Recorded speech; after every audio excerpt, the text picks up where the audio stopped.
Hello dear traders, I'm Anna Kasatkina. You're watching the weekly review of financial markets on Insta TV. The US stock market declined slightly on Friday after the US labor market data had been released. This report increased even further the chances that the US Federal Reserve will hike its interest rates this year.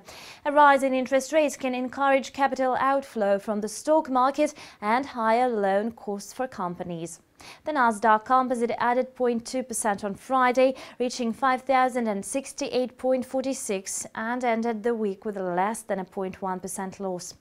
The Dow Jones Industrial Average ended down by 0.3% at the level of 17,849.46 on the New York Stock Exchange. For the week, it lost 0.9%. The S&P 500 Broad Market Index fell by 0.1% on Friday and closed at 2,092.83. Its weekly decline was 0.7%. Out of all 10 of the S&P sectors, only energy, industrials and financials closed in the positive territory. The amount of new jobs in the U.S. economy in May increased by this year's maximum of 280,000, exceeding the market expectations substantially. The unemployment rate in May rose from the 6-year minimum of 5.4% to 5.5%, and the wage growth at an annual rate showed the highest level in the last 5 years. Pay increase is one of the key labor markets indicators monitored by the Fed, as rising wages accelerate inflation and improve the chances of tighter monetary policy this year.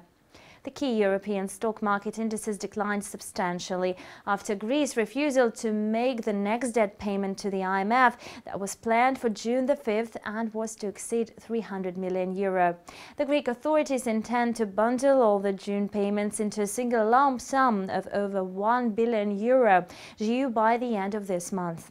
Among the growth leaders in the Dow Jones Industrial Average components at the Friday session were the following shares.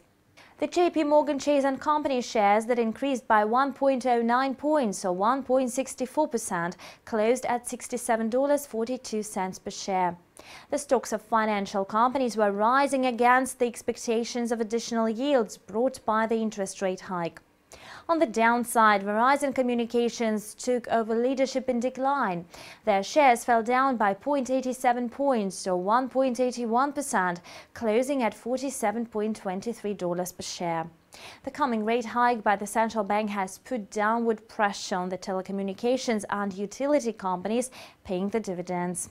And this was the weekly review of financial markets prepared for you by Insta TV team. See you next week. Bye.